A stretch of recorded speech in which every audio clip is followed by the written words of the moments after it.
C'est l'heure du débat sur la 95.5, mesdames et messieurs, bonjour. Merci pour votre fidélité d'écoute à la 95.5 ou au www.nanafm.tg ou encore ceux qui nous suivent sur le bouquet Canal Plus numéro 575. Le parti, l'Alliance des démocrates pour le développement intégral, est en tournée depuis le 9 avril sur l'ensemble du territoire national, a dit qu'il va à la rencontre des populations. Quel est l'objectif derrière cette tournée?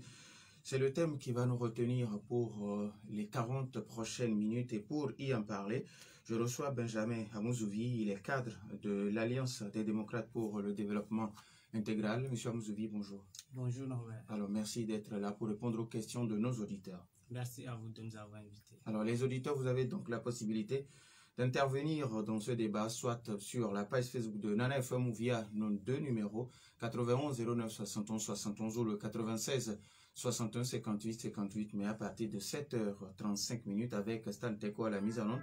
Je suis Norbert Djouradi.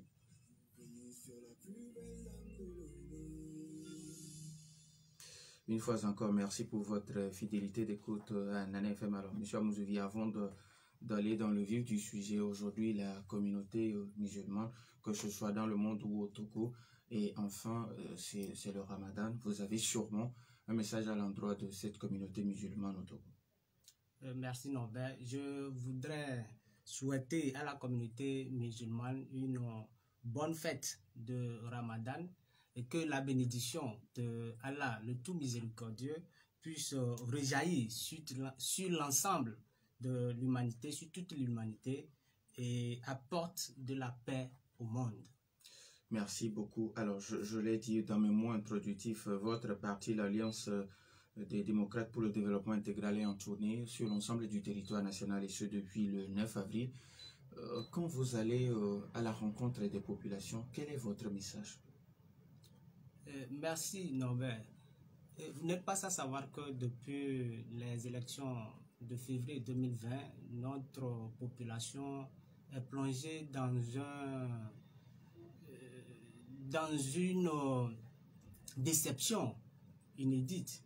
Et donc, il est important de retourner vers cette population, lui expliquer le défi qui nous attend, parce que ce n'est pas le moment de nous décourager. Et donc, c'est dans cette optique-là que Adi s'est donné le devoir d'aller rencontrer les populations. Mais c'est une activité d'abord qui concernait les membres des bureaux fédéraux, puisqu'ils sont les représentants du parti à l'intérieur, dans les préfectures et dans les communes à l'intérieur du pays. Et donc, c'est à eux d'abord que cette activité s'est adressée.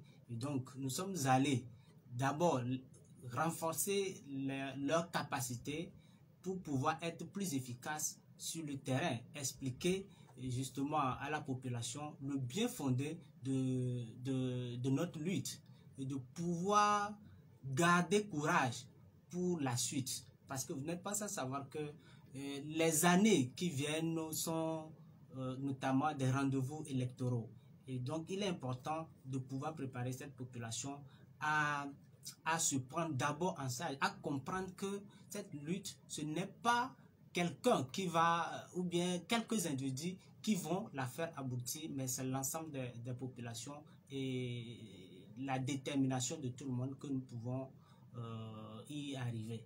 Donc voilà à peu près l'objectif qui a motivé cette tournée. Et nous sommes aujourd'hui, hier à Bassa. Je crois la semaine qui vient, on sera à Dagny, et on reviendra à Lomé pour finir cette tournée. Et donc, les populations, nous les encourageons, parce que ce n'est pas, comme je l'ai dit, ce n'est pas une question de quelques individus, mais c'est l'ensemble des populations et l'ensemble de nos communautés qui doivent comprendre que cette lutte est pour nous tous. Alors, comment se porte aujourd'hui le parti Adi? Je dis que le parti Adi se porte bien. La preuve, je suis avec vous ce matin pour parler des activités. Vous seul, c'est vrai que vous représentez le parti, mais vous seul, vous ne faites pas le parti. Oui, bien sûr. Mais être ici ce matin, c'est une preuve de la vie du parti, du fonctionnement du parti, parce qu'un parti qui ne vit pas ne peut pas communiquer. Et donc, je suis ici aujourd'hui pour communiquer. Donc, ça veut dire que le parti se porte bien. Nous venons de parler de la tournée nationale que nous organisons. C'est encore une preuve que le parti se porte à merveille. Et donc, vous savez, au Togo, l'opposition ou les partis d'opposition depuis février 2020, et encore avec la crise sanitaire, il y a eu quelques bouleversements et ça c'est à tous les niveaux et donc les partis aussi ont ressenti ça et je suis d'accord qu'à un moment donné nous sommes rentrés un peu sous les ténoirs.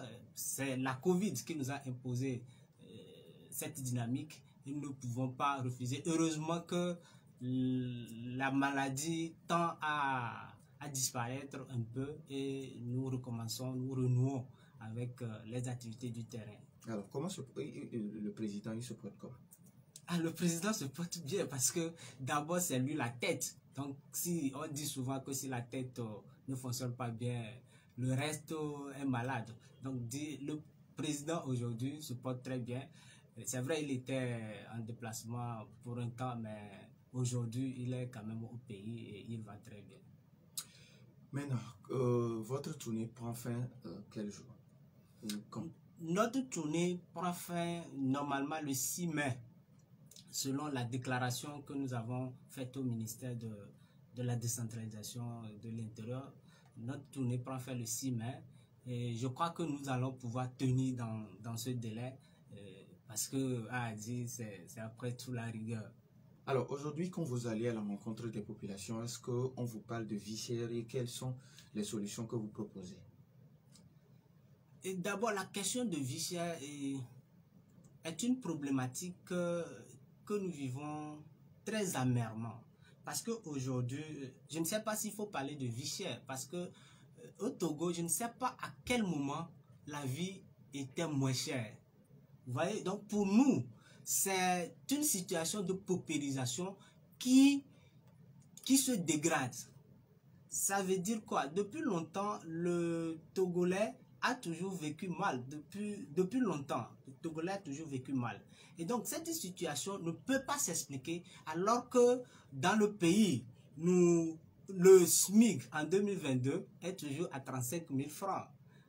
Cette situation, justement, ne peut pas s'expliquer lorsqu'on sait que le chef de l'État lui-même a déclaré que c'est une minorité, qu'il y a une minorité qui s'accapare des richesses nationales au détriment de la grande majorité. Donc vous voyez, le problème même, c'est au niveau de la gouvernance et au niveau de la redistribution de ce que les anglo-saxons appellent la national cakes, c'est-à-dire le bien commun ou le gâteau national. Lorsque ce gâteau n'est pas équitablement distribué, il y a toujours problème. Et c'est ce à quoi nous assistons aujourd'hui. On nous fait croire qu'il y a une vie chère. Mais dans les faits, nous ne voyons pas concrètement comment est-ce qu'on peut nous expliquer de façon très pragmatique cette vie chère. Quand il y a la corruption, quand on brade les sociétés d'État sans faire des comptes aux citoyens. Je parlais du SMIC qui est toujours à 35 000 francs. 35 000 francs pour un père de famille, une mère de famille. Je ne sais pas qu'est-ce que ça peut signifier. Et cette situation, ce n'est pas aujourd'hui, c'est depuis longtemps. Bon, ce que nous vivons ces derniers jours, ce n'est qu'une exacerbation de la paupérisation dans laquelle nous sommes depuis très longtemps. Il y a le gouvernement qui a édité la semaine dernière 4 mesures pour contrer la vie chère. Alors vous, à votre niveau, au niveau du parti, a dit, quelle est votre réaction par rapport à ces 4 mesures? D'abord, c'est une action un peu, je vais dire, c'est du saupoudrage en fait. Parce que ces mesures-là ne seront pas efficaces. Le gouvernement décide d'annuler les taxes pour quelques mois, 3 mois précisément.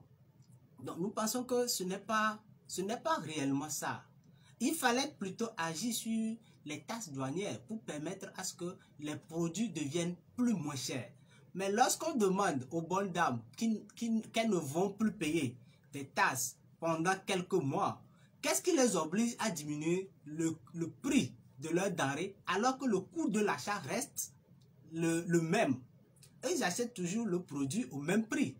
Qu'est-ce qui les oblige à les revendre à un prix moins cher?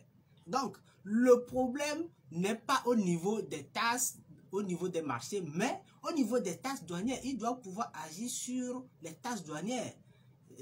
Donc, pour nous, c'est un effort, mais qui n'est pas vraiment signifiant. Alors, il y a un auditeur qui demande, est-ce que votre tournée sur l'ensemble du territoire national, c'est dans le cadre des échéances électorales ou bien c'est juste pour réveiller le parti?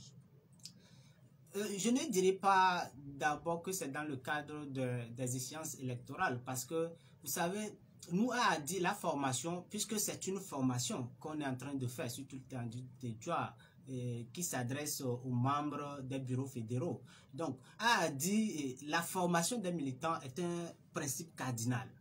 Et pour nous, la formation est une arme pour sortir le militant de l'ignorance et pour le mettre bien à l'aise, pour son bien-être et puis pour le progrès du parti et du pays. Donc, un militant bien formé, c'est un militant moins outrageux, c'est-à-dire un militant qui ne peut pas dire n'importe quoi, n'importe comment.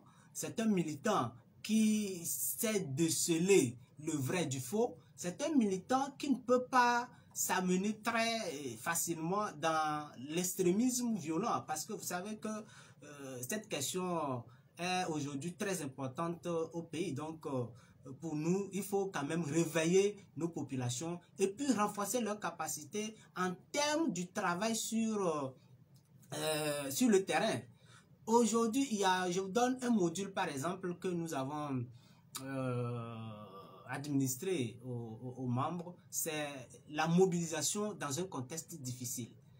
Mobilisation dans un contexte difficile. Vous savez que notre pays aujourd'hui, pour être dans l'opposition, travailler sur le terrain, c'est tout un travail. Donc, il faut de la méthode et de la stratégie pour pouvoir le faire efficacement et sans violence. Donc, voilà pourquoi il nous a semblé important de faire cette activité à l'endroit de nos militants et les former.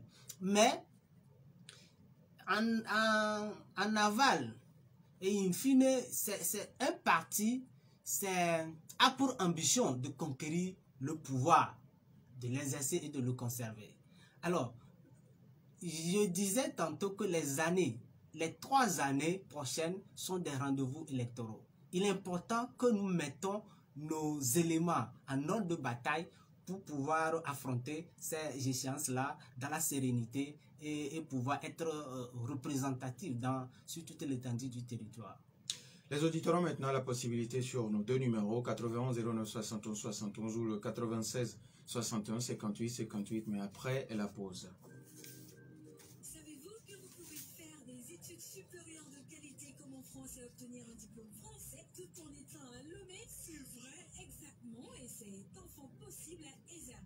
École supérieure d'audit et de management est pleinement à votre disposition et accompagne les jeunes et étudiants à réaliser leurs rêves, leur offrant la formation LMD délocalisée, leur donnant une ouverture d'esprit de compétition à l'international pour développer librement la passion de l'excellence. ESAM dispose des filières en expertise comptable, droit privé et public, droit des affaires et des collectivités territoriales, comptabilité, contrôle et audit. Choisir ESAM, c'est garantir l'avenir de vos enfants. ESAM est situé sur l'avenue Nicolas Koniski, près de l'ancien hôtel de ville de Lomé. Avec ESAM, c'est 100% d'employabilité. Contact 22 21 16 16 90 18 05 50. ESAM, la passion de l'excellence. Vous ne savez pas ce qui vous attend. Suivez seulement mon regard et nous y arriverons.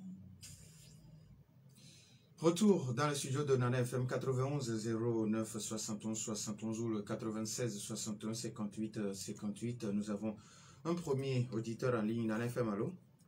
Allô, bonjour. Bonjour. C'est monsieur Abdelki. À côté d'accord, c'est vrai.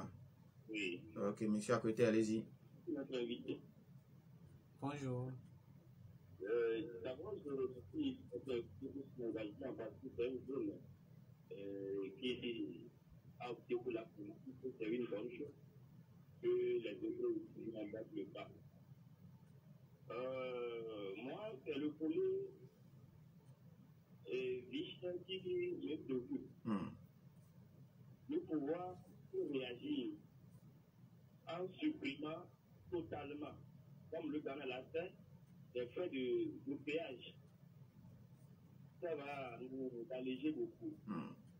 Actuellement, si vous voyez sur le marché, il y a le prix du pain. Bon, ils ont conservé le prix du pain, mais le poids a diminué.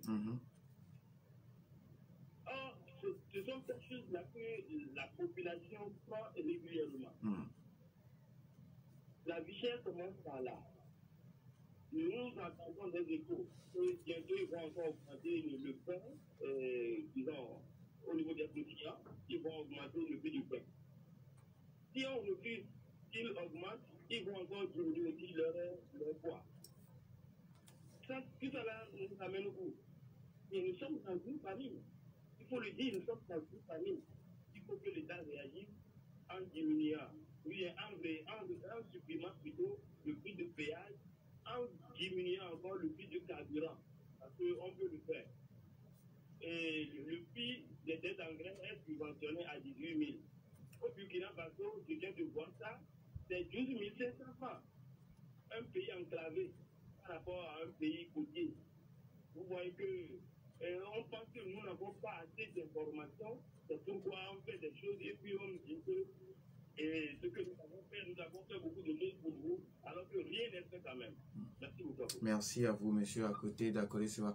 91 09 71 71 ou le 96 61 58 58. Les auditeurs ont toujours la possibilité de réagir sur ces deux numéros. Aujourd'hui, nous sommes en studio avec Benjamin Amouzouvi, les cadres du parti l'Alliance des démocrates pour le développement intégral, le parti qui est en tournée depuis le 9 avril sur l'ensemble du territoire national. Nous avons un autre auditeur en ligne, en FM, allô?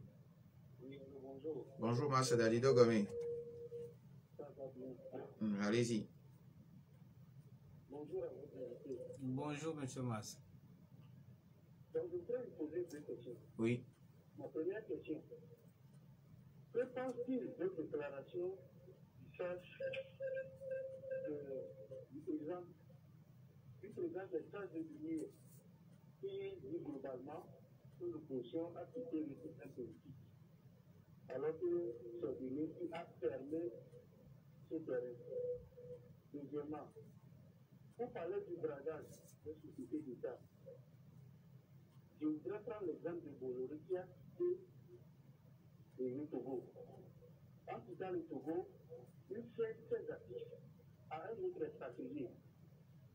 Je voudrais savoir ce qui se passe dans mon pays. Pourquoi le Togo même ne prend pas son port en main? C'est que c'est des étrangers qui vont venir gérer ce port comme si nous sommes des niveaux dans ce pays. Ou bien, si le système ne prend pas, le chef de l'État a parlé de la minorité qui s'est accaparée d'un chef du pays. Ce sont des milliardaires. Donc, moi, qui prennent ce port, pour qu'on pense que c'est un patrimoine qui appartient totalement aux Togolais. Ou bien ce que je pense en dessous, c'est que la société à laquelle Bolloré a saisi ce port, n'est pas une société étrangère, c'est une ouverture que les Togolais sont en dessous pour donner un nom étranger à cette société. Je voudrais savoir ce que lui en pense. D'accord. Bonne journée à vous aussi. 91 09 71 71 ou le 96 61 58 58. Alors vous allez réagir d'abord sur la réaction de nos deux auditeurs avant que d'autres n'appellent. D'abord, à côté d'Akori Sewa qui pense que au niveau de la vie chère, l'État peut arriver jusqu'à aller jusqu'à supprimer les frais de péage. Oui, je pense qu'il a raison et c'est une proposition, une très bonne proposition. Mais nous disons globalement que l'État a plusieurs leviers sur lesquels il peut agir pour sensiblement diminuer le coût de la vie. Et donc, je pense qu'il a raison. Alors, par rapport à la première question de Massa Dadido Gomé, que pensez-vous des déclarations du responsable des sages du parti UNIOR, M. Charles Kondi Agba, qui déclarait que l'opposition a quitté le terrain politique? D'abord, ça me fait sourire parce que on connaît le professeur Charles Kondi Agba dans ces genres de déclarations. Donc, ça ne nous émeut pas, ça ne nous dit pas beaucoup de choses parce que c'est un peu de son habitude. Et nous le prenons comme, nous le prenons fair play. Mais ce qui est derrière cette déclaration et que lui-même peut-être il ignore, dans un pays où vous avez l'opposition totalement affaiblie, vous l'avez affaiblie expressément vous-même, c'est un indicateur que le pays ne va pas bien et que la gouvernance est au plus bas niveau. Donc lui-même, il devrait normalement réfléchir à ça avant de faire cette déclaration. Malheureusement, il ne l'a pas fait. Et je pense que c'est très malheureux pour le pays. Une personnalité de son rang, de son niveau, ne doit pas faire ce genre de déclaration sans pouvoir réfléchir en amont à toutes les causalités. 91 09 71 71, nous avons un autre auditeur en ligne à l'FM, allô? Allô? L'auditeur est parti. Avant que l'auditeur ne nous revienne, il y a la seconde partie de la question de masse. Que pensez-vous? Le fait que Bolloré ait quitté le pays, mais en cédant sa place à une autre société étrangère. Mais nous prenons d'abord l'auditeur. Nana FM, allô? Allô? Oui, bonjour. Bonjour. C'est Monsieur Ali? Monsieur. Ok. Oui. Monsieur Ali, allez-y. Oui, ce que je voudrais dire, c'est que quand vous voyez la situation au niveau du Togo, vous allez voir qu'il y a ce que les gouvernants disent et ce qu'ils font. C'est totalement parallèle. C'est totalement parallèle. Quand M. Agba fait cette déclaration, moi, ça me fait honte. C'est-à-dire que nos intellectuels font honte. Parce que vous ne pouvez pas être intellectuel et ne pas être cohérent. Même un simple citoyen qui n'a pas un niveau d'intellectuel élevé, en faisant des analyses, c'est que c'est vous-même qui bloquez votre opposition. C'est vous-même qui empêchez votre opposition. Vous voyez la situation de précarité que nous vivons aujourd'hui. J'ai l'impression que l'actuel président même n'a pas mis de ce qui existait avant lui. Il pensait qu'en faisant fondre le RPP et en créant une unité, il va échapper à ces mots qui sont créés et qui sont étaient autour de son papa. Il pensait ça. Il n'a pas mesuré combien de fois les gens là sont très solides. Je vais vous donner un exemple. Quand on organise un concours, un concours de proclamé, le parti que c'est le président Ford qui confectionne le livre. Non. Ce sont les ministres qui concernent dans leur département avec les autres. Moi, j'ai fait. Moi, j'ai fait personne. Moi, j'ai ceci. Moi, j'ai ceci. C'est eux qui font ça. Confectionner le livre. Vous savez, M. Nobel, oui. Tous les gens veulent diriger ce pays et qui ne changent pas leur méthode et qui continuent à pousser la médiocrité au lieu plutôt de tourner l'excellence. Vous voyez comment notre système éducatif est en train de faire la dérive. Parce qu'aujourd'hui, un élève, vous ne pouvez plus bien un élève, ne vient plus à l'école.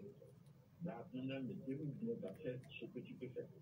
Parce que cet enfant ou cet élève sait qu'on n'a pas besoin d'être forcément meilleur pour être quelqu'un dans ce pays. Alors que ça doit être le cas pour pousser les gens à aller au-delà d'eux-mêmes. Merci. Donc, notre situation vraiment, je ne sais pas si c'est la situation qui est là, parce que quand vous analysez vous balancez des phrases, vous dites des choses, et ce que vous dites n'est pas en corrélation avec ce que vous faites, mais c'est vraiment de n'importe quoi. Merci beaucoup à M. Ali. 91 09 71 71 ou le 96 61 58 58. Les auditeurs ont toujours la possibilité de réagir. Alors, par rapport à la seconde partie de la question de masse, que pensez-vous du départ de Bolloré, mais qui cède sa place à une autre société étrangère? Non, je dirais que c'est blanc, bonnet, blanc. Mais c'est la preuve que notre pays a besoin d'une vraie indépendance. Donc, parce que jusqu'ici, nous venons de fêter le 27 avril, il y a quelques jours, et nous ne sommes pas encore capables de gérer notre propre port. C'est inquiétant en 2022. Donc, il est important qu'on réfléchisse à se prendre en charge par rapport à la gestion de nos biens. Parce que le port, depuis très longtemps, la société, justement, le Bolloré, en justice parce que il a été soupçonné de corruption, ainsi de suite. Donc ça veut dire que très longtemps, la gestion de nos ports par les étrangers n'a pas été efficace. Mais en 2022, qu'on nous dise qu'on va encore le céder à une autre société, c'est dommage parce que notre indépendance n'est pas encore au rendez-vous et nous, ça nous inquiète au plus haut point. Nous devons réfléchir à prendre en charge notre pays nous-mêmes parce que sans ça, nous ne pouvons pas développer le pays. Nous ne pouvons pas laisser nos sociétés aux mains des étrangers qui les gèrent mal et on va prétendre se développer. Ce n'est pas possible. Donc il est important que nos gouvernants prennent la mesure de la chose pour que le pays, le Togo, puisse avancer. Alors, M. Ali a touché un point on ne peut plus capital en parlant du secteur de l'éducation dans notre pays. Actuellement, le secteur est secoué par une crise qui ne trouve pas encore de solution. Vous, au niveau d'Adi, d'abord, quelle est votre réaction et quelle solution vous préconisez d'abord au ministre de tutelle et aux enseignants? Merci. D'abord, très tôt, dès les premières heures de cette crise, Adi a sorti un communiqué, sinon une analyse très approfondie sur la situation et appelé les deux camps à négocier. Parce que nous ne pouvons pas rester dans une situation de chien et chat. Il faut à un moment donné aller à la table de négociation et négocier. Il y a une chose que la Constitution reconnaît à tout Togolais, c'est le droit de grève. C'est-à-dire de pouvoir dire qu'il a faim, de pouvoir dire que sa situation n'est pas bonne. Et donc, ce que les enseignants réclamaient est une chose légitime, parce que déjà reconnu par la Constitution. Mais nous déplorons la façon dont le gouvernement a géré, continue de gérer cette crise. Pour nous, ce n'est pas la bonne manière. On ne gère pas un pays avec de la force. Vous avez vu les déclarations de certains ministres, des déclarations vraiment très arrogantes et très suffisantes. Pour nous, ce n'est pas comme ça qu'on peut gérer le Togo. Si vous continuez comme ça, c'est que c'est nous tous qui allons un jour périr. Parce que ce n'est pas ça. Aujourd'hui, il y a un certain nombre de plusieurs enseignants qui ont été exclus. Je ne sais pas quel sort leur est réservé encore. Il y a d'autres, quelques, je crois, avant-hier ou hier, qui sont encore sur la liste. Ce sont des situations qui nous dérangent au plus haut point. Ces enseignants qu'on est en train d'exclure retombent dans la paupérisation. Et c'est le pays qui va de mal en pire. Le gouvernement togolais doit réfléchir à cette situation et ne pas toujours vouloir régler les choses par la violence ou par la force. Ça ne nous amène nulle part. Sur la page Facebook de Nana FM, Benito qui écrit ma question à l'invité, est-ce qu'il pense encore qu'une élection, à une élection pour conquérir le pouvoir?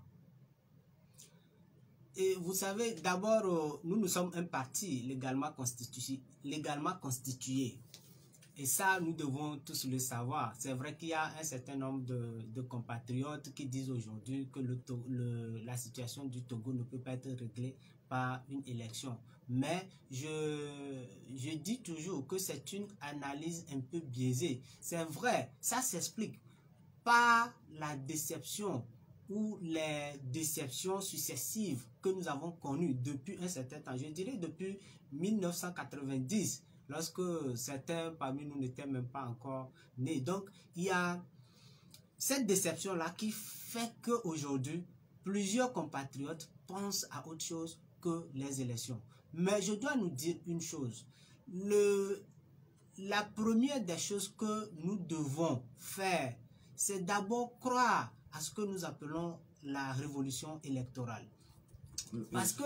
avant de continuer, nous avons un auditeur en ligne. Nana Femalo. Oui, monsieur Nabel. Bonjour. Bonjour, c'est Michel. Oui, s'il vous plaît, j'ai voulu un mot à propos du bradage de nos sociétés d'État. Non, mais non, peut-être que mon frère, l'invité à côté de vous, ne connaît pas les choses. Nous, notre âge nous permet de connaître la vie. Vous savez ce qui se passe au Togo, souvent, avec nos sociétés, c'est toujours les étrangers qui sont derrière, mais l'argent est apporté, le capital est apporté par les autochtones. Et c'est eux qui disent aux étrangers, faites ceci, dites que vous allez prendre ça, dites que vous allez prendre l'intérêt, vous allez faire ça, vous allez faire ci. Bolloré ne s'est pas amusé comme ça pour peut-être venir nous corrompre et après repartir. Non. Et ce qu'on dit, maintenant on dit qu'on a cédé aux étrangers.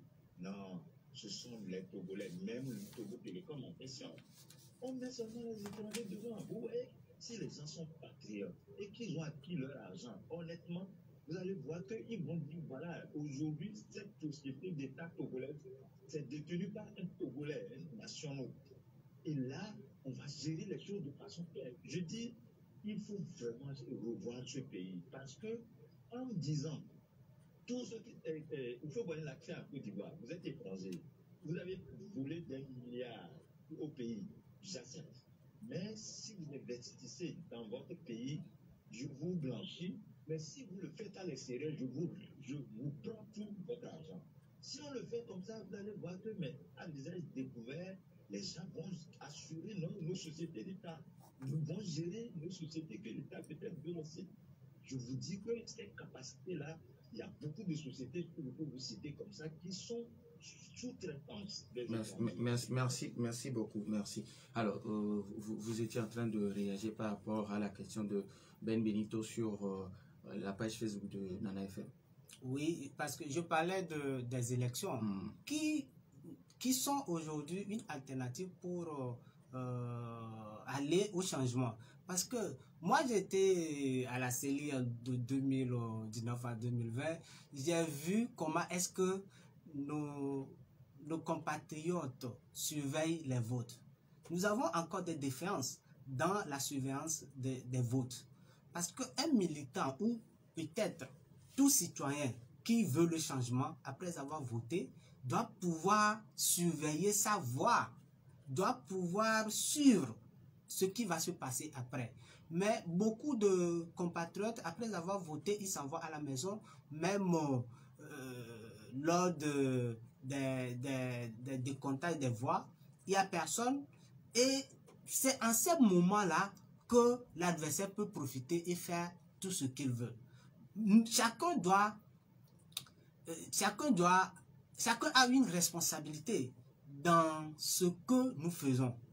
Et chacun doit pouvoir se mettre en cause et pouvoir s'interroger pour qu'on puisse avancer. Mais nous, en tant que parti politique aujourd'hui, notre responsabilité ou notre rôle, c'est d'aller aux élections et de pouvoir conquérir le pouvoir d'État par les urnes, pas autre chose. Donc, vous êtes déjà prêt pour les élections prochaines, c'est-à-dire les élections régionales qui arrivent peut-être à la fin de cette année ou l'année prochaine? Un parti n'est jamais prêt jusqu'à la dernière minute des élections, parce que jusqu'à la dernière minute des votes, il y a des choses qui se font. Mais aujourd'hui, avec la tournée que nous venons de faire et la restructuration de nos bases, je peux dire que nous sommes plus ou moins prêts à toute échéance électorale. Mais ce n'est pas pour nous l'important. L'important, c'est que la vie de nos populations soit améliorée. Et nous parlons tout à l'heure de la vie chère et de la crise dans l'éducation. Donc c'est ça aujourd'hui l'important, et que tous les citoyens, toutes les populations doivent être sensibilisées sur cette question, parce que il y a aussi un problème. La vie chère, ce n'est pas forcément les militants des partis politiques qui la vivent, mais l'ensemble des populations. Donc il est important que chacun s'implique, chacun puisse lever son doigt, lever sa voix, pour qu'ensemble on puisse obliger le gouvernement ou amener le gouvernement à pouvoir aider les populations à mieux vivre. Alors, il y a un auditeur qui demande pourquoi vous, en tant que parti de l'opposition, vous ne cherchez pas à créer des entreprises et puis faire travailler vos militants?